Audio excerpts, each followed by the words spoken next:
think here, and Right. yeah. All right, let's make sure we're going here. Cool.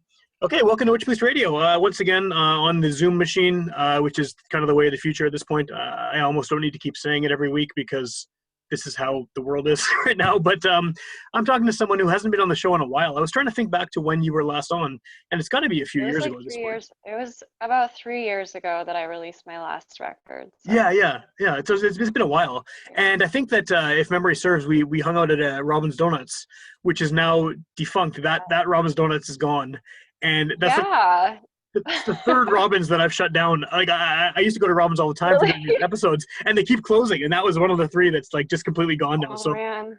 I don't know if I'm to blame for it or. You got some kind of like Robin's curse. Yeah, I think so. Yeah. But I'm glad we can make this happen, even though Robin's is not an option tonight. Right. But the best way to get things started, I think, is if you want to introduce yourself, and then we can add a little bit about your music, and then we can go from there. For sure. All right. So I'm Twitchitt. I am a music producer, singer, artist, general professional weirdo of sorts. Cool. And I just released my third full-length album, Bubblegum Disturbium. It's available worldwide, streaming, download, and for those who want to buy a copy, it's available on my website, twitchitt.com. Awesome.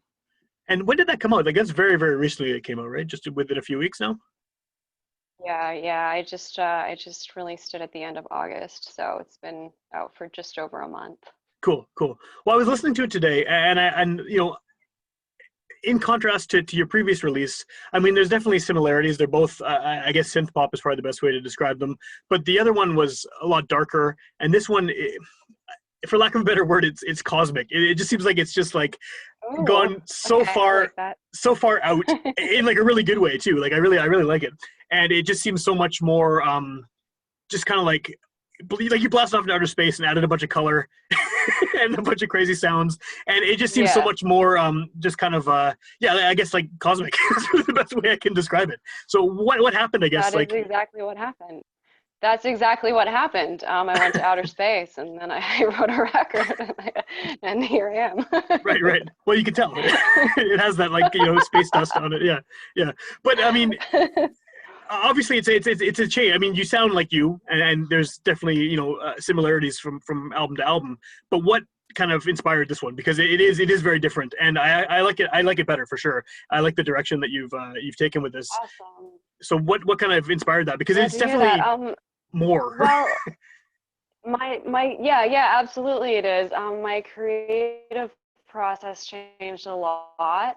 In the past, like I grew up as a piano player, and I grew up on like pop and rock and stuff like that. And so that's how I began writing, with sort of these very like I would write lyrics to popular easy chord progressions on the piano, and then create a pop rock composition in my DAW, and then it's usually your standard verse, chorus, bridge, chorus type thing.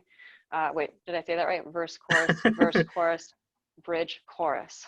Right, and maybe a solo in there too, depending on. So I got a lot more creative. Well, probably not. Maybe, I don't know.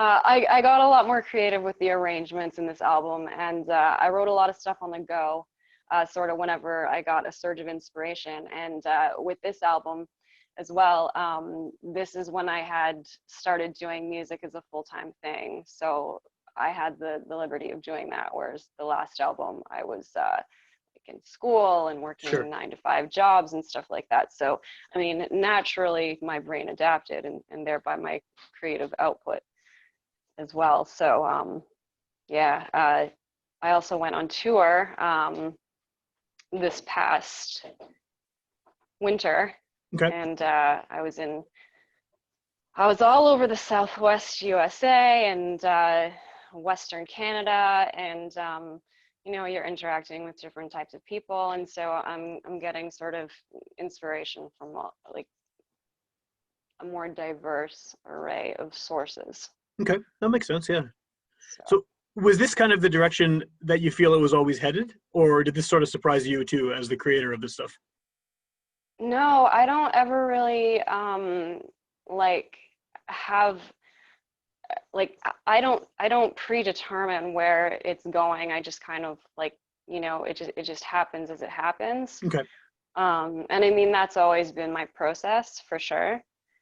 Um, so no, it's you have to let it surprise you, Yeah. Well, I right? think that's Otherwise, a good way to be, right? It is that it does surprise you rather than forcing something onto yourself, right? of course, yeah. The way the songs come together now feels a lot more natural. I give the ideas space to breathe and flow before I start structuring them, and it lends to a truer interpretation of whatever I'm channeling. Like I'm not grasping for rhymes anymore. I kind of let each element of the mix tell a story, and it's an exercise in listening for the audience. Cool. Does the again, for lack of a better word, I'm just gonna keep calling it cosmic because I like that description of it. But I'm cool with that. does the cosmicness of it, because you've always had like a strong visual element too to what you're doing, especially as far Yeah, as live shows and things like that. Has this kind of yeah. ramped up considerably now that you have this sort of like Technicolor outer space sort of vibe going on? Again, this is my own interpretation of it, but it seems very bright and Yeah, no, very I yeah. like to hear your interpretation and everyone's interpretation. Always say that I'm waiting for someone to tell me what genre I am because I'm influenced by so many genres.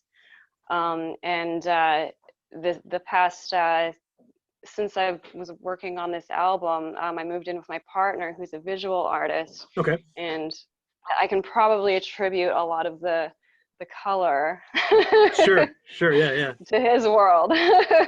That definitely makes sense. Yeah. um, Yeah. Yeah, yeah. Um, so, what was your original question? Oh, it's just The about the stage performances. yeah, and just like the whole visual Yeah, element of it and how important that is to the overall package, I guess. yeah. I mean, it's evolved absolutely. And like I said, my partner is an artist, and he's also collaborated with me on this album. As you might have noticed, his name is Arrows. And one of my last performances, well, other than my release show at First Fridays. Yeah. My last real performance before COVID was at the Park Theater, and we did like we played at a cabaret show, and we had like a bunch of colorful props and like swords and stuffed animals, and Nice. like uh, we would throw the stuffed animals at each other and then like bat them into the audience with swords and bats and stuff like that. So yeah, it's you could say it's evolved. For sure. For sure. I So have a little more fun now. I can tell it comes through. I think it comes through in the songs too. It comes through in the songs and in what I've Yeah. seen the visuals. I did have some questions about your release party because you did that at a weed store, right? Like how did that come about? Yeah, so it was actually so my best friend is a manager there. Okay. And they had been doing, or they had done a couple of shows for First Fridays, just like casual art shows outside. And so I think that I was like the first to sort of like introduce music into that, Okay. what they were doing there. But with COVID and everything, it's First Fridays certainly hasn't been as lit Of course. Yeah. Yeah. as it normally is. So it was really nice to just play a show, with, you know, actual people, humans. I've Yeah. been Yeah. live streaming. I've been live streaming since the spring, and that's so there's that, but it's not the same thing, right? No, for sure. What is it like to release an album during all of this? Because I mean, it's affected everyone, not just musicians, obviously. Like just the idea of having a release show. I mean, a lot of people are in your position and they just haven't been able to do it. I mean, you had that opportunity, which is Right. And awesome. I mean, But I mean, my last release show was like, kind of a big deal, and this one I just it was just very casual and like, just literally on the side of the street, like, sure, no cover charge, no whatever, because I don't know, who knows what kind of turnout you would get if you held a release show and what kind of the standards are changing like weekly or For sure. whatever. So I wasn't prepared to do that. And so as far as releasing the album during this time, I mean, the way that it all kind of worked was for the most part in my favor. I was on tour when COVID happened, but I was like on the tail end of my tour. So it was like I was in California, and then you know, shit hit the fan, and then we came home, and then I started live streaming. And what I would have been doing, other than focusing on, you know, getting my album done, might have been, you know, work, Sure. the door-to-door, the shows, the whatever.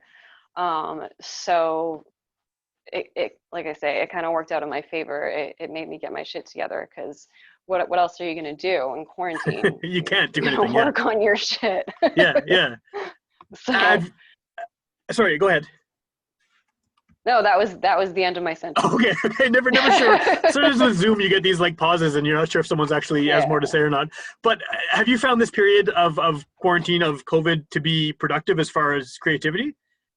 Yeah, of course. You know, like I say, I was in the States and on tour, and if I hadn't been quarantined, I probably wouldn't have had been able to focus as intensely on my album, and there's a chance that I might have not have been able to release it as soon as I did.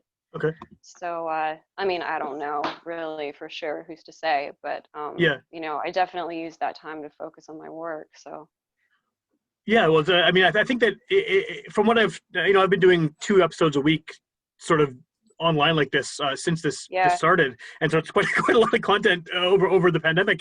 And depending on who I talk to, the answers are like radically different. Like some people have just found it impossible to write during this period, and they're bummed out, and they're like depressed because they can't play shows. And other people have been super productive and just sitting there like churning out tons and tons of music. So I think it really depends on the person, on how they kind of deal with this isolation and this kind of forced solitude, I guess. yeah, I suppose it depends on like whether you thrive around other people or alone. Like I'm definitely an alone type person, so I was more than okay with like not feeling pressured to socialize or like do shows or whatever. I mean, don't get me wrong, I like doing shows, but like the shows don't pay the bills, and it's Well, you mentioned earlier that now you're, one of the big differences between the 2 records is that now you're doing this full time without having the other distractions, of school and things like that.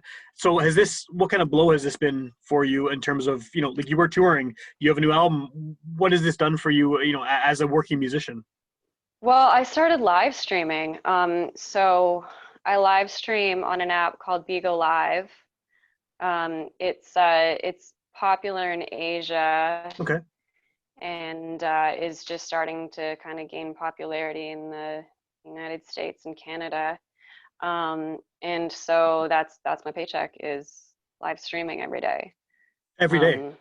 Performing, like singing, for the most part, like on average, it's every day. Yeah.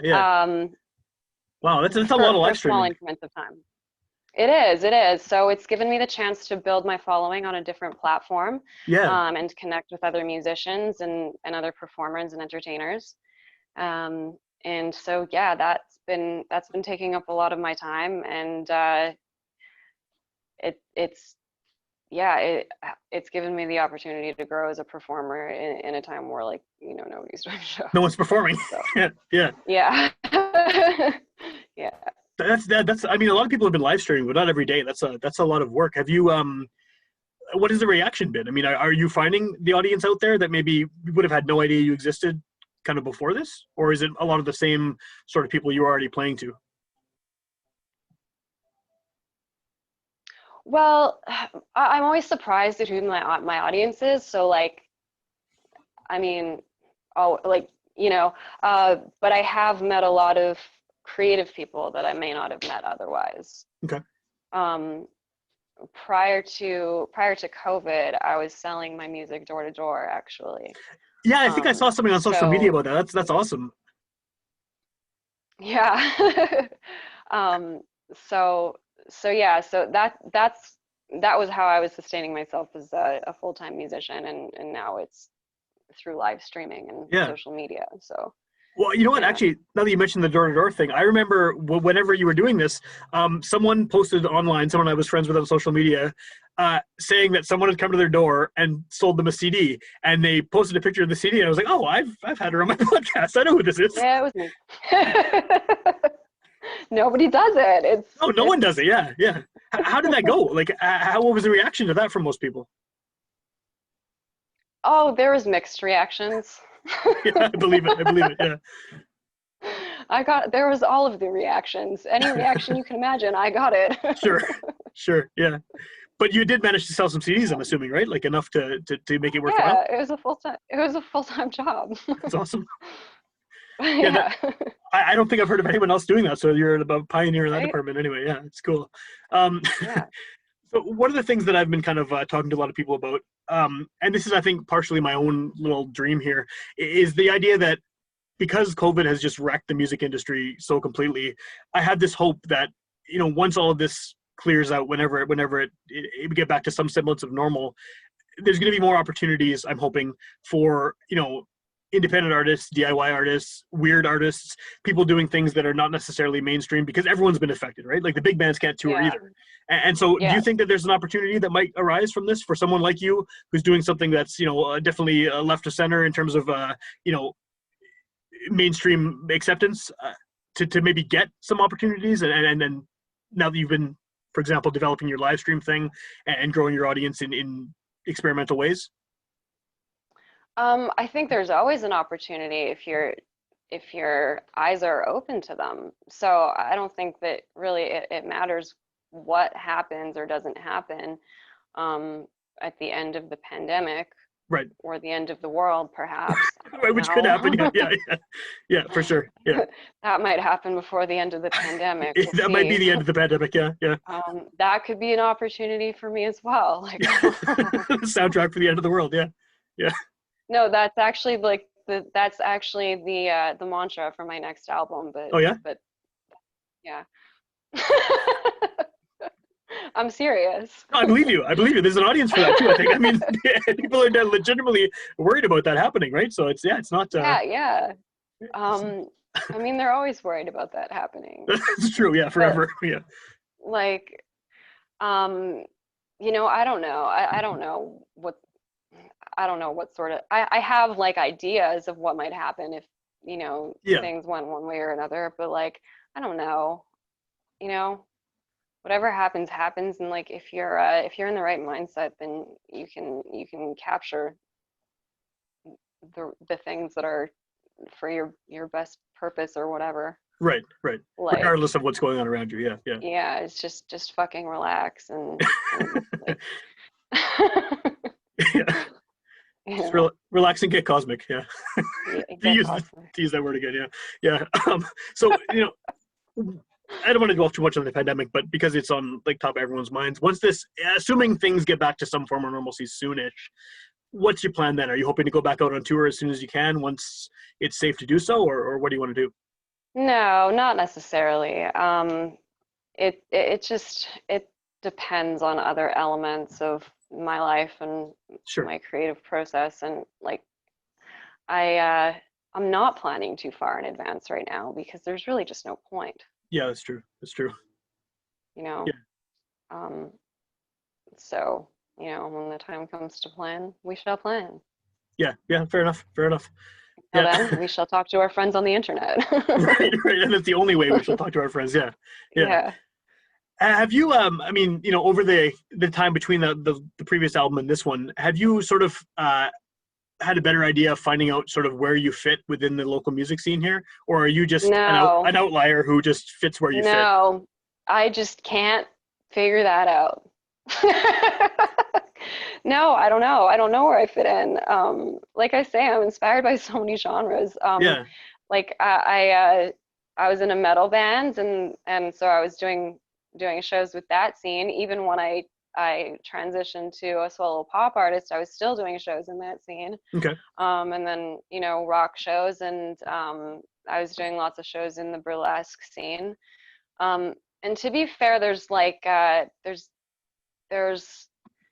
not a wide variety of scenes in Winnipeg. But like I say, I went all over the States, Yeah. and a little bit of Canada, and like I haven't found any music that's like mine, so that's good, but it's also really confusing. Yeah. Well, it's definitely a good thing, right? I mean, because that means you're doing something unique, which is, I mean, I think obvious anyway. But it's nice to have that reinforced, I guess, right? That you're Yeah. doing. Yeah, yeah. But then, yeah, what kind of shows do you play, and how do you sort of? So I just really keep my options open, you know, like I'm inspired by all sorts of genres, and I say this like 100 times a day, like with live streaming and stuff now. But Yeah. like, you know, if someone likes what I do and they ask me to do a show, and it's probably going to be a completely different genre than mine. You Yeah, know, just out of so necessity. Yeah, yeah, yeah. I don't fit in any scene that I know of. If you find one, please let me know. Yeah. The phone lines are open. Yeah. and you know, whatever. Do you like being sort of nebulous like that, where you can float from one scene to the next and not really necessarily be pigeonholed into one area? Well, I think that there's advantages and disadvantages of either end of the spectrum. Right. So do I like it? Sometimes yes, sometimes it's annoying and confusing, but you know, it is what it is. Yeah. Well, is that why your bio says you're from Neptune and you're born in the year 14,000 and something? And Yes, yeah, exactly. I love that bio, by the way. That's fantastic. I Oh, was I'm looking glad you read it. I was looking stuff up today because I was like, oh, I need to listen to the record and everything before we do this interview. And I was looking at I actually just Googled you, and that was the first thing that came up in that little box in the corner. Yes, It was like, I did my SEO today. oh, it's so good. It's so good. It was Twitchitt, musical artist, and then there's that bio, and it was just fantastic. It's yeah. Very happy to see that. That's you're doing something right with the search engines if that's what's coming up. So Oh that's really yes, cool. oh yes. I actually I wrote that, or at least part of it, for like I was doing a cabaret show, and so they always ask you for like an introduction, and by Sure. this point, like I've been doing these shows for like 5 years or whatever. So um I'm just like, oh, I'm so like bored of talking about myself, so I wrote something like just weird, and Yeah. you know, and then, you know, they laughed on stage when they read it, and I thought that was fun, so I just kept doing that. Yeah. But it somehow fits the new music you have, though. It seems like Yeah, it's tailor made for what you have out now, so it works perfectly. I don't even try branding anymore. It just happens now. That's awesome. So if people want to check out your live streams, like how do they find that stuff? I mean, I know the album is on your website, but what about the other stuff you're doing?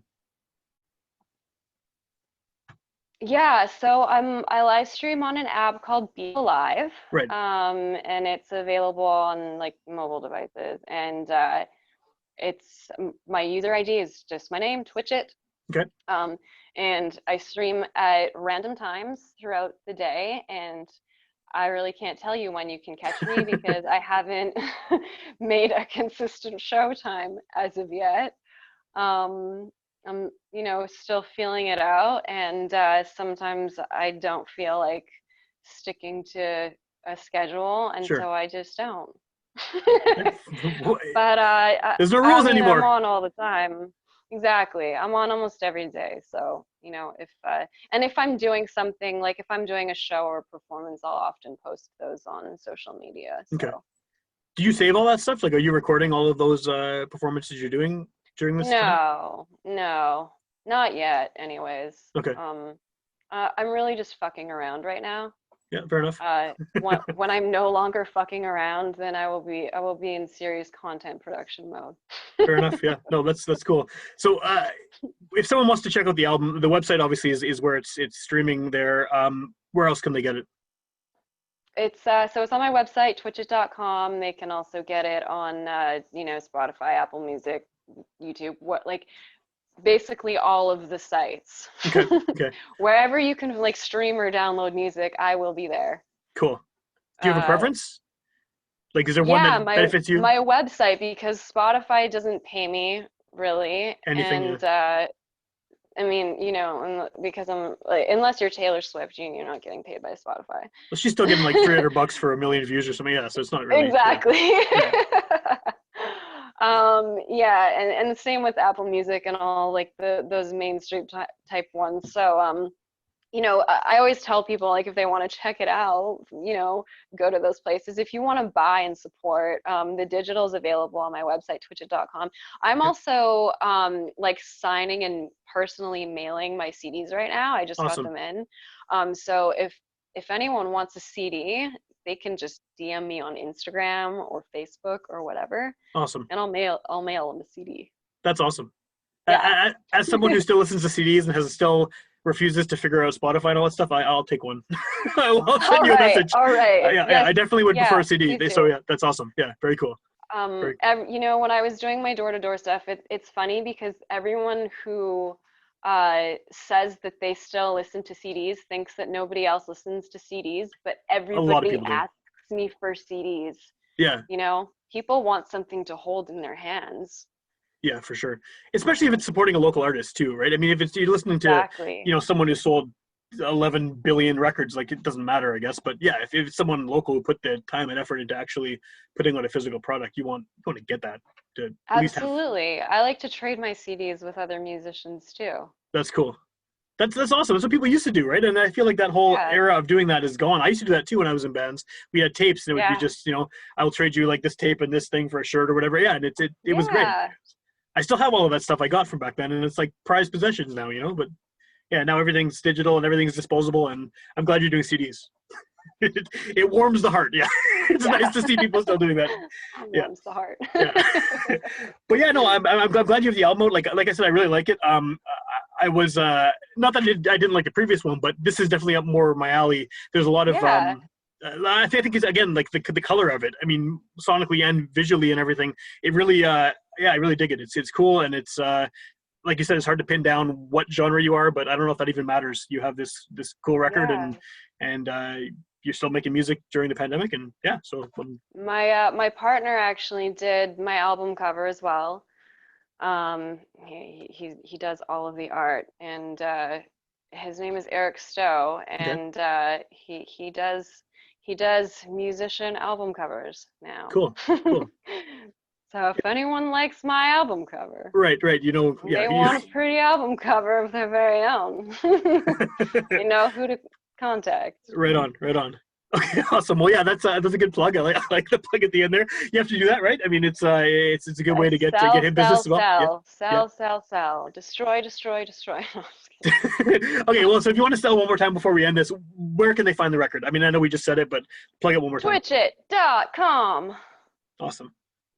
Cool. Okay, that's perfect.